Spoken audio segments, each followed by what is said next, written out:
सोचो धरती पर एलियंस आकर हमारे साथ में ही रहने लगे तो कैसा होगा। आज वही देखेंगे हम आज की कहानी में। तो कहानी की शुरुआत में हम एक लड़की को देखते हैं जो कि अपने हाथों में एक बड़ा सा केक लेकर जा रही थी। वो ये केक किसी बोरिस नाम के आदमी के लिए लेकर जा रही थी जो इस जेल में पिछले 40 साल से बंद था। गार्ड्स अच्छे से उसकी तलाशी लेकर उसको बोरिस के पास लेकर जाते हैं। आज बोरिस का बर्थडे था पर उसके हाथ तो जंजीरों से बंधे हुए थे, इसीलिए उसने गार्ड से उसका केक काटने के लिए कहा। और जैसे ही गार्ड ने केक को काटने के लिए उसके अंदर उंगली डाली तो उसके अंदर से एक कीड़ा बाहर निकला जिसने उन दोनों गार्ड्स को मार दिया। जिसके बाद उस कीड़े ने ही बोरिस की सारी जंजीरें खोल दी और वापस से उसके हाथ में बने घोंसले में धंस गया। बोरिस के बाहर निकलते ही जेल का अलार्म बजना शुरू हो गया, जिसे सुनकर सभी पुलिस वाले दरवाजे पर खड़े होकर बोरिस के आने का इंतजार करने लगे। पर बोरिस ने अपनी हाथी जैसी गन उठाई और बाकी के पुलिस वालों को मारता हुआ उन्हीं सबके सामने जाकर खड़ा हो गया। उन सभी को लग रहा था कि अब वो लोग तो बोरिस को आसानी से पकड़ लेंगे, पर जैसे ही बोरिस ने गन को दीवार पर शूट किया तो सभी पुलिस वाले अंतरिक्ष में उड़ गए, क्योंकि यह जेल चांद पर बनी हुई थी। वो लड़की भी उन्हीं के साथ में उड़ने वाली थी पर बोरिस ने उसको पकड़ लिया। लड़की को लग रहा था कि बोरिस उसको बचा लेगा, पर बोरिस ने उससे कहा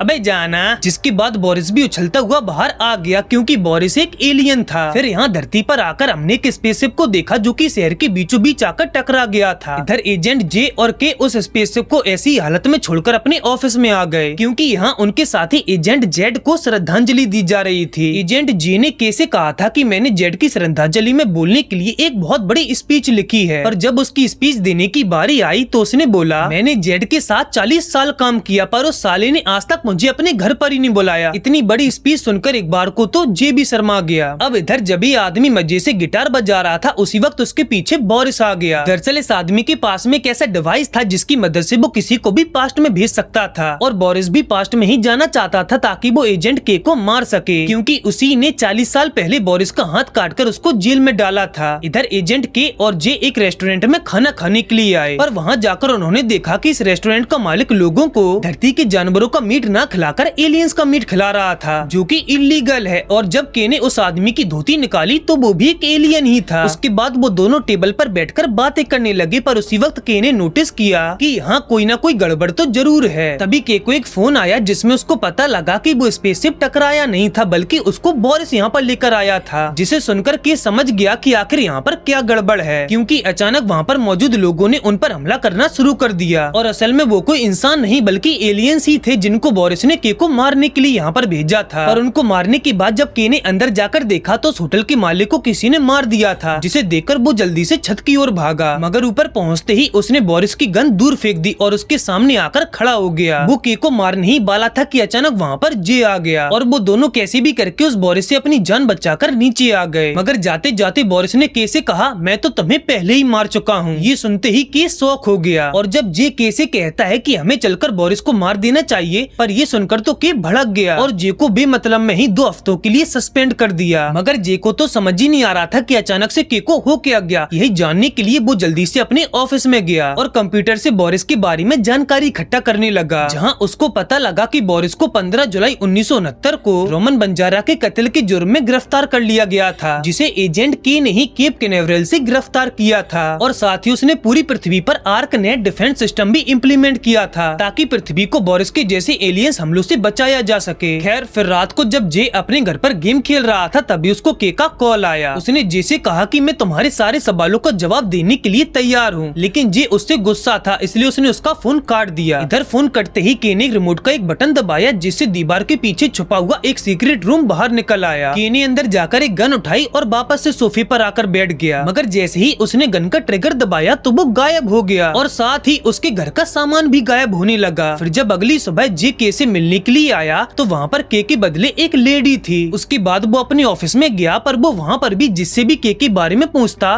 कोई के को जानता ही नहीं था। उसको लग रहा था कि सभी लोग साथ में मिलकर उसके साथ में प्रैंक कर रहे हैं। और जब एजेंट ओ ने जे के मुँह से के का नाम सुना तो वो उसे अंदर लेकर आई और उसे के का स्टैचू दिखाकर पूछा क्या ये है तुम्हारा के, पर इसकी तो मौत 40 साल पहले हो चुकी थी। ये सुनकर जे बोला अबे मजाक तो कम से कम ढंग का कर लेते। तो उसे विश्वास दिलाने के लिए एजेंट ओ ने कंप्यूटर से के बारे में पूछा, जिसने उसे बताया कि 16 जुलाई 1969 को बोरिस केप कैनावेरल से भागकर अपने घर वापस भाग गया था, पर जाते जाते उसने के को मार दिया था। ये सुनकर जे बोला, ऐसा हो ही नहीं सकता, मैंने कल रात को ही के से बात की थी। तो एजेंट ओ समझ गई कि आखिर मामला क्या है। उसने जे को बताया कि एक ओबाडिया प्राइस नाम का एक आदमी था जो किसी को भी पास्ट में भेज सकता था, और उसने ही जरूर बोरिस को 1969 में भेजा होगा जहाँ उसने के को मार दिया होगा। तभी उन्हें कंप्यूटर पर एक वार्निंग मैसेज आया जिसमें बताया जा रहा था कि कुछ अंतरिक्षयान तेजी से धरती की ओर बढ़ रहे हैं जो देखने में बोर्गोग्लाइड प्लेनेट के लग रहे हैं, जो कि बोरिस का ही प्लेनेट था। तो जे समझ गया कि ये सब करा कराया बोरिस का ही था। अब अगर उसे बोरिस के आतंक से धरती को बचाना है तो उसे भी पास्ट में जाकर बोरिस को मारना होगा। जिसके बाद जे वहाँ से निकलकर सीधा ओबाडिया के बेटे जेफरी के पास आया। वो जानता था कि जरूर जेफरी ने ही बोरिस को समय की छलांग लगाकर 1969 में भेजा होगा। तो वो जेफरी से कहता है कि अब तुम मुझे एक दिन पहले 15 जुलाई 1969 में भेजोगे। उसका प्लान था कि एक दिन पहले जाकर वो जवान बोरिस को पहले ही मार देगा, तो बूढ़ा बोरिस अपने आप ही खत्म हो जाएगा, और जब बोरिस रहेगा ही नहीं तो वो इस टाइम पृथ्वी पर हमला भी नहीं कर पाएगा। उसने जे को समय की छलांग मारने वाला यंत्र दिया और उसे छत के ऊपर ले आया। उसे इसी बिल्डिंग के ऊपर से छलांग मारनी होगी, तभी वो समय की छलांग मार पाएगा। जेफरी ने यंत्र में 1969 का समय लगाकर जे को दे दिया। अब सब कुछ आगे जे को ही करना होगा। साथ ही उसने बताया कि वो जैसे ही कूदेगा उसे यंत्र में लगा ये हरा वाला बटन दबा देना है, वो 1969 में पहुंच जाएगा। और इतना सुनते ही जे नीचे कूद गया। वो उस बटन को दबाने ही वाला था कि अचानक वो यंत्र उसके हाथों से ही छूट गया, पर उसने कैसे भी करके यंत्र को पकड़ लिया और जमीन पर टकराने से पहले बटन दबा दिया, जिससे पहले तो वो नीचे गया और फिर वापस से तेजी से ऊपर पहुंच गया। अब जे 1969 में उसी बिल्डिंग के ऊपर पहुंच गया था, लेकिन जब नीचे जाकर उसने देखा तो उसको समझ ही नहीं आ रहा था कि अब वो कहां पर जाए और क्या करे। तभी उसे सामने एक चमचमाती हुई कार दिखाई दी, तो वो उस आदमी को पागल बनाकर उस कार को लेकर भाग गया। जे को जल्द से जल्द रोमन बंजारा को ढूंढना होगा, क्योंकि अगर उसे रोमन बंजारा मिल गया तो उसे बोरिस भी मिल जाएगा। वो रोमन बंजारा को ढूंढता हुआ मेले में आ गया था और वहीं पर बोरिस भी मौजूद था, लेकिन जब तक जे रोमन बंजारा तक पहुंच पाता बोरिस ने उसको मार दिया था। और उसी वक्त वहाँ जवान एजेंट के आ गया। जे उसको कुछ समझा पाता उससे पहले उसने जे को बेहोश कर दिया, और जब उसको होश आया तो वो MIB के ऑफिस में था और के ठीक उसके सामने बैठा था। मगर के जे को नहीं जानता था, क्योंकि उस वक्त तक उसने MIB को ज्वाइन नहीं किया था। वो के को बार बार उसका नाम लेकर बुला रहा था। ये सुनकर के ने उससे पूछा, अरे भाई तू मेरा नाम कैसे जानता है? तो जे ने उससे झूठ बोल दिया कि मैं तो सभी को के कहकर बुलाता हूँ। तभी के ने उसके सामने MIB की स्पेस गन रखी जो कि उसे जे की जेब से मिली थी। तो उसने जे से पूछा, ये तुम्हारे पास कहाँ से आई? तो उसने वापस से झूठ बोल दिया कि उसने ये गन मेले से खरीदी थी। दरअसल जे के को बताना नहीं चाहता था कि वो फ्यूचर से आया है, क्योंकि अगर वो उसे बता भी देता तो कौन सा के उस पर भरोसा करने वाला था। के को जे की एक भी बातों पर विश्वास नहीं हो रहा था, इसलिए उसने जे को आई डिटेक्टर मशीन में डालने का फैसला किया। पर मशीन देखकर जे समझ गया था कि ये कोई आंखों की जांच करने वाली मशीन नहीं बल्कि याददाश्त भुलाने वाली मशीन है। वो कैसे कहता है कि प्लीज ऐसा मत करो, क्योंकि अगर ऐसा हुआ तो वो ये भी भूल जाएगा कि आखिर वो यहाँ पर आया क्यों था। तो के को यकीन दिलाने के लिए उसे के को बताना ही पड़ा कि मैं जानता हूँ तुम एक बोरिस नाम के जानवर के केस के ऊपर रिसर्च कर रहे हो। मैं बस तुमसे इतना कहना चाहता हूँ कि अगर तुम्हें बोरिस मिले तो प्लीज इस बार उसे कैद मत करना, बल्कि उसे सीधा खत्म कर देना, वरना वो फ्यूचर में जाकर पूरी दुनिया तबाह कर देगा। ये सुनकर के ने फटाक से मशीन रोक दी। फिर उसने जे को मशीन से बाहर निकालकर उससे पूछा, अरे भाई तू है कौन? तो मजबूरी में जे को के को सारा सच बताना ही पड़ा, जिसे सुनकर के को उस पर विश्वास तो नहीं हो रहा था, पर उसे मजबूरी में उस पर विश्वास करना ही पड़ा। उसके बाद वो दोनों बोरिस का पता लगाने के लिए निकल पड़े, मगर के को अभी भी जे पर विश्वास नहीं हुआ था, इसीलिए वो उसे गाड़ी में हथकड़ी से लॉक करके अकेला ही अंदर चला गया। मगर अंदर जाते ही आदमी ने उस पर अपने 3-3 हाथों से बंदूक तान दी, लेकिन तभी पीछे से जे ने आकर के को बचा लिया कि उन लोगों से उनके बॉस के बारे में पूछने आया था, और जब उन लोगों ने उनको कुछ भी नहीं बताया तो वो लोग उसकी मुंडी निकालकर उससे फुटबॉल खेलने लग गए, जिस वजह से बाद में उसको अपने बॉस का पता बताना ही पड़ा। लेकिन जब उन दोनों ने अंदर जाकर देखा तब तक बोरिस उसको भी मार चुका था। उनको वहाँ बोरिस तो नहीं मिला, पर ये जरूर पता लग गया कि बोरिस मिलेगा कहाँ, जिसके बाद वो दोनों सीधा वहीं पहुँच गए। वहाँ एलियंस की पार्टी चल रही थी और वहीं बोरिस भी आने वाला था। उनको वहाँ वॉरहोल मिला जो कि उन्हीं की जैसे MIB का एक सीक्रेट एजेंट था, और वो यहाँ भेस बदलकर एलियंस पर नजर रखता था। के ने उसे बताया कि बोरिस यहाँ पर किसी को मारने के लिए आने वाला है। तो वॉरहोल ने कहा कि वो जरूर ग्रिफिन को मारने के लिए आ रहा होगा, क्योंकि ग्रिफिन फ्यूचर को देख सकता है। तो वो दोनों ग्रिफिन के पास गए। ग्रिफिन जानता था कि वो दोनों यहाँ पर क्यों आए हैं, और वो यह भी जानता था कि कुछ ही देर में बोरिस यहाँ पर उसको मारने के लिए आने वाला है। वो दोनों उससे बातें कर ही रहे थे कि अचानक वहाँ पर बोरिस भी आ गया, लेकिन जे ने बीच में आकर ग्रिफिन को बोरिस से बचा लिया। तो जाते जाते ग्रिफिन ने उनसे कहा कि तुम दोनों जब मुझे दोबारा मिलोगे तो मैं तुम्हें एक तोहफा दूंगा जो तुम्हारे बहुत काम आएगा। और इतना कहकर वो वहाँ से चला गया। अब ना ही उन दोनों को ये पता था कि ग्रिफिन उनको कहाँ मिलेगा और ना ही ये पता था कि बोरिस कहाँ गया। जे ने के से कहा कि अगर बोरिस हमसे पहले ग्रिफिन तक पहुँच गया तो वो उसे मार देगा और हम कुछ भी नहीं कर पाएंगे। लेकिन के बोला चलो पेटिस खाने चलते हैं। तो जे ने मन में सोचा अबे बाबला हो गया है के, और वो भी उसके साथ में पेटिस खाने चला गया। मगर पेटिस खाते खाते ही जे को याद आया कि ग्रिफिन उससे कह रहा था कि वो उन्हें एक गेम में मिलेगा और कुछ ही दिनों बाद शहर में सबसे बड़ा बेसबॉल का मैच होने वाला था। इसके बाद उसने जल्दी से के को लिया और दोनों जल्दी से स्टेडियम पहुंच गए जहां ग्रिफिन खड़े होकर कल होने वाला बेसबॉल का मैच देख रहा था। और जैसे ही वो दोनों ग्रिफिन के पास गए तो मैच उन्हें भी दिखाई देने लगा। पर मैच देखते देखते के ने कहा कि तुम हमें कोई तोहफा देने वाले थे। तो उसने पॉपकॉर्न के डिब्बे की ओर इशारा किया और जब उसने तोहफे को खोलकर देखा तो उसके अंदर वही कवच था जो के ने दुनिया पर लगाया था। पर अचानक पीछे से बोरिस आया और ग्रिफिन को पकड़कर अपने साथ में ले गया और जाते जाते वो उनकी गाड़ी भी तोड़ गया था ताकि वो उनका पीछा न कर पाए। तभी के ने एक रिमोट दबाया जिससे गाड़ी के नीचे से दो बाइक निकली जिन पर बैठकर वो बोरिस का पीछा करने लगे। उन्हें कैसे भी करके बोरिस से ग्रिफिन को बचाना ही होगा क्योंकि वो कवच उसी के पास था और अगर वो कवच गलती से भी बोरिस के हाथों में लग गया तो दुनिया को बचाना नामुमकिन हो जाएगा। इसीलिए मौका देकर ग्रिफिन ने उस कवच को छुपा लिया। उसी के तुरंत बाद जे जल्दी से आगे गया तभी के ने पीछे से ग्रिफिन को बचा लिया जिस चक्कर में बोरिस का ध्यान भटक गया और वो एक ट्रक में जा टकराया। लेकिन बोरिस ने उस कवच को पहले ही ग्रिफिन से छीन लिया था। पर जब उसने उस डिब्बे को खोलकर देखा तो वो तो पूरा खाली था। उसी समय वहाँ पर बूढ़ा बोरिस भी आ गया। वो दोनों ही एक दूसरे को देखकर हैरान थे। उसने जबान बोरिस से कहा कि तुम अभी जो गलतियाँ कर रहे हो उस वजह से तुम्हें 40 साल जेल में सड़ना पड़ेगा, इसीलिए मेरी बात मानो, हमें साथ में उनसे लड़ना होगा। इधर ग्रिफिन ने के को असली कवच दे दिया था और साथियों से बताया कि इस कवच को पृथ्वी के चारों ओर लगाने के लिए उन्हें कैसे भी करके इस कवच को अंतरिक्ष में पहुंचाना होगा, फिर ये अपने आप ही पृथ्वी के चारों ओर फैल जाएगा। वो यह सोच ही रहे थे कि आखिर इसे अंतरिक्ष में कैसे पहुंचाएं कि तभी उन्होंने देखा कि आज तो मिशन चंद्रयान लॉन्च होने वाला है और अगर वो इस कवच को उस रॉकेट में लगा देंगे तो वो अपने आप ही अंतरिक्ष में पहुंच जाएगा। पर लॉन्च में केवल 6 घंटे थे और उन्हें केवल 6 घंटों में ही केप कैनावरल पहुंचकर उस कवच को रॉकेट में लगाना होगा। मगर केप कैनावरल का नाम सुनकर जी ने कहा कि मैं वहाँ पर अकेला जाऊंगा और के यहीं रुकेगा। ये सुनकर जब के ने उससे पूछा पर क्यों, तो पहले तो उसने के को कुछ भी नहीं बताया, पर जब वो नहीं माना तो उसे मजबूरी में बताना ही पड़ा कि अगर तुम वहाँ गए तो बोरिस तुम्हें मार देगा और इसीलिए मैं यहाँ पर आया था ताकि मैं तुम्हारी जान बचा सकूं। मगर के यह जानते हुए भी वहाँ जाना चाहता था क्योंकि जे अकेला बोरिस को नहीं संभाल सकता था। तो जे ने ग्रिफिन से पूछा कि क्या कोई और रास्ता नहीं है जिससे हम के की जान बचा सकें। तो ग्रिफिन ने कहा हाँ ऐसा हो सकता है, पर वहाँ पर किसी न किसी को अपनी जान देनी ही पड़ेगी। जिसके बाद वो तीनों MIB के ऑफिस में आ गए क्योंकि अगर उन्हें चंद्रयान मिशन शुरू होने से पहले केप कैनावरल तक पहुँचना है तो वो 5 घंटों में गाड़ियों से नहीं पहुँच सकते थे। लेकिन वो लोग इन जेट पैक में बैठकर कुछ ही देर में केप कैनावरल पहुँच गए। रॉकेट कुछ ही देर में लॉन्च होने वाला था, इसलिए वो लोग जल्दी से बाहर निकले और भागकर रॉकेट की तरफ जाने लगे। पर तभी रास्ते में आर्मी वालों ने उनको रोक लिया जो उनको समझाने की कोशिश कर रहा था कि उनका वहाँ पर जाना कितना ज्यादा इम्पोर्टेंट है, पर उन लोगों ने तो उन पर बंदूक तान दी। वो उन तीनों को जेल में डालने के लिए ले जा रहे थे कि तभी ग्रिफिन ने कर्नल के कंधे पर हाथ रखा और उससे कुछ भी नहीं बोला, बस उसे भविष्य की एक झलक दिखा दी जिसे देखते ही उसने सभी फौजियों को वहाँ से भगा दिया और उसके बाद वो उन तीनों को रॉकेट के पास ले जाने लगा। मगर ग्रिफिन उनके साथ में नहीं जाता क्योंकि उसके जाने का वक्त आ गया था। पर जाते जाते वो कैसे कहता है हम फिर कभी जरूर मिलेंगे। जिसके बाद कर्नल उन दोनों को लेकर रॉकेट के पास आ गया था और अब उन दोनों को अकेले ही ऊपर जाकर रॉकेट में उस कवच को लगाना था। मगर तभी बीच में बोरिस ने आकर जे को बाहर खींच लिया। जब तक बोरिस जे को घसीट रहा था तब तक के ऊपर पहुंच गया। वो रॉकेट में कवच को लगाने ही वाला था कि तभी वहाँ पर जवान बोरिस भी आ गया। उसने धक्का मारकर के को हवा में लटका दिया और खुद वहाँ से भाग निकला। इधर जे भागकर गया और बोरिस को वहाँ से धक्का मार दिया जिसे देखकर वहाँ पर जवान बोरिस आ गया। पर के ने उसको गन से शूट करके उसको भी नीचे गिरा दिया। जिसके बाद के भागकर गया और कवच को रॉकेट में लगाकर वापस से नीचे आ गया। और उसके बाद जैसे ही रॉकेट हवा में उड़ा तो उसके अंदर से इतनी तेज आग निकली कि बोरिस का भरता सा भुंज गया